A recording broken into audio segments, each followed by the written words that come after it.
What's up everyone, and welcome back to the Bold and the Beautiful 24 official channel. Before we begin, please hit the subscribe button today. Let's get started.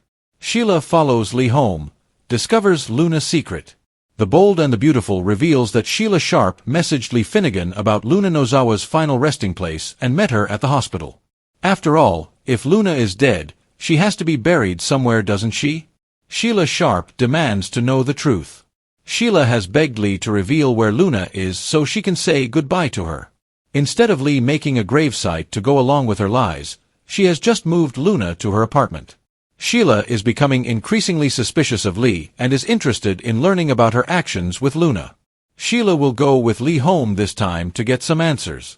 Sheila knows that Lee did this when she told everyone that John Finnegan had died. Lee's strange behavior has already been brought up by Sheila, and the only way to get answers is to follow her home. Will they fight over who has the right to be with Luna, or will Lee let Sheila spend time with Luna? Luna Nozawa was chased out of town by Lee Finnegan. Lee may act as though she wants to help Luna now, but she sure didn't want to help her until she almost died.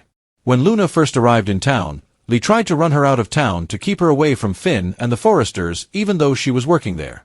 However, Lee's threats never worked because Luna stayed in town and almost killed Steffi Forrester. Luna finally ended up in prison until Bill Spencer decided to get out a pardon for all of her crimes. After that, Luna not only almost killed Steffi, but Sheila and Liam Spencer as well. When Lee found out that Luna was her granddaughter, she was furious. Now she wants to give her a second chance. Lee Finnegan is caught in the act. Sheila and Lee are likely to have a confrontation with Sheila calling her out on her lies. Lee is hiding Luna from everyone in LA to give her another chance to make things right. Does Luna deserve a do-over? Will Lee continue to place blame on Papi Nozawa and excuse Luna's crimes if she continues to place blame on Luna? Sheila believes that Luna can chance her life as well. Will Sheila and Lee end up working together to keep Luna safe and sound until she is ready to come out of hiding? Could Luna be the one thing that bridges that gap between Finn's mothers as they try to help his daughter to change her life and do right now that she has another chance at life? Lee confronts Sheila regarding Luna's survival. While Liam Spencer's news enrages Bill Spencer, the Bold and the Beautiful reveals that Sheila Sharp will question Lee Finnegan about Luna Nozawa's survival. At the Spencer mansion, John Finnegan forced Grace Buckingham to confess to faking Liam's cancer diagnosis and the subsequent procedure, giving Liam and Hope Logan a major surprise. Bill won't understand how this is possible, but Liam will point out that Grace prescribed drugs to make him think he was getting sicker. Between that and the bogus scans, Grace managed to convince Liam that time was running out. Of course, that eventually led to Grace offering this miraculous solution to Bill and scoring $1 million for it. Bill won't care about Grace's excuses and will make it clear that she's going down for this. Grace has already confessed to her crimes at the police station. However, will the vengeful Dollar Bill be satisfied with that, or will he demand additional retribution? Over with Sheila, she'll reel now that she's pulled back the curtain to reveal Luna.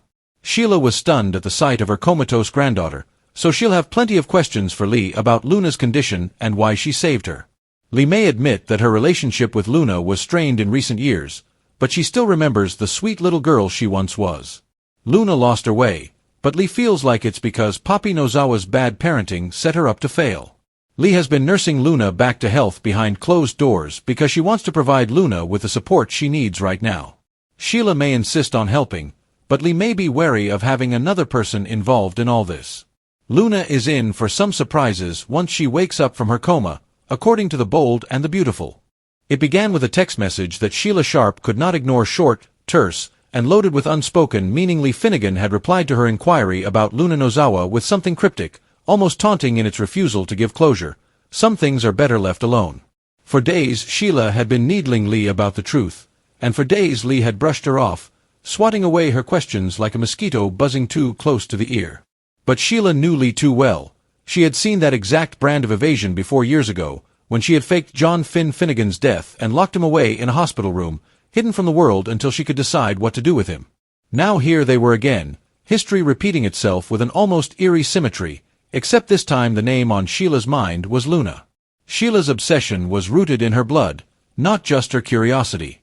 Luna was her granddaughter, her flesh and blood, and if the girl truly was gone, Sheila needed to see the grave for herself, needed to place her hands on the earth that covered her, needed to whisper a goodbye in the moonlight. But Lee had provided no gravesite, no obituary, no mourners. Instead, she had danced around the subject, speaking in clipped tones and offering explanations so thin they could have been smoke. And that was enough for Sheila to make a decision tonight. She would follow Lee home, and if there were secrets locked behind that apartment door, she would pry them open. At the hospital, Sheila lingered in the shadows of the corridor like a predator tracking prey, watching Lee from a distance as she concluded her rounds. Lee was meticulous, glancing at her tablet, speaking to nurses, and avoiding any lingering contact with Sheila's gaze. But Sheila saw the telltale signs of someone carrying a heavy secret. The shoulders of Lee were stiff. The way she checked her phone compulsively. The way her bag seemed heavier than it should be, as if it contained not just personal items but something essential to the secret she was guarding. When Lee finally exited through the side door into the staff parking lot, Sheila's pulse quickened. With the patience of someone who had long ago learned that the best revelations came to those who waited, she slipped out after Lee after waiting just long enough to avoid suspicion. The drive was quiet, the kind of quiet that made Sheila's mind race with possibilities. Why conceal Luna if she was truly deceased? Was Lee protecting herself from public judgment? Or was she protecting Luna from something or someone else? The answer lay just ahead, in a nondescript apartment building that Lee pulled into with an air of urgency. Sheila parked a few blocks away and slipped through the shadows to the side entrance, calculating every move to avoid being noticed. She followed Lee up the stairwell, keeping her distance, until Lee unlocked a door halfway down the hall and disappeared inside. Sheila waited, pressing her ear to the wood. She heard the steady, unmistakable rhythmic hum of a medical device. Her chest tightened. That sound was no refrigerator or faulty air vent, it was a ventilator. Sheila's knock was sharp enough to make Lee jump when she opened the door. The doctor's eyes narrowed instantly. "Where are you going with this?" With her body obstructing the entrance, Lee demanded. "I could ask you the same thing, Lee," Sheila replied, her voice deceptively calm. "Except I already know you're hiding her, aren't you?" For a moment, the two women locked eyes, a silent battle of wills sparking in the space between them. Then, with a resigned sigh, Lee stepped aside. Sheila pushed past her, and the sight that met her eyes rooted her to the floor. In the center of the room, bathed in the dim glow of a single lamp, was Luna Nozawa alive, though pale and motionless, her body connected to tubes and wires, her chest rising and falling with a mechanical rhythm of assisted breathing. Sheila's hand flew to her mouth. "My God, you lied to everyone." As she shut the door, it was impossible to read Lee's expression. She stated, "I did what I had to do. Luna isn't ready for the world, not after everything she's done, and everything that's been done to her. She requires additional time and care. A second chance." Sheila's voice rose, disbelief and raw emotion twisting together.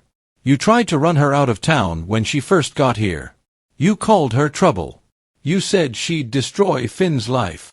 And she nearly did," Lee shot back. "She almost killed Steffi. You were pursued by her. She even put Liam Spencer in the hospital. But that's not who she truly is, that's who she became because of Poppy's failures as a mother. Something changed when I found out that Luna was my granddaughter. I saw the little girl she used to be. And I couldn't let her die without trying to bring that little girl back." Sheila moved to Luna's bedside, her fingers trembling as she brushed a strand of hair from the young woman's forehead. "She's mine too," she said softly. "If she's going to have a second chance, I'm going to be part of it. You don't get to keep her from me." Lee stiffened. "I'm not letting you use her as some pawn to get closer to Finn. This is about Luna, not you, not me, not our history."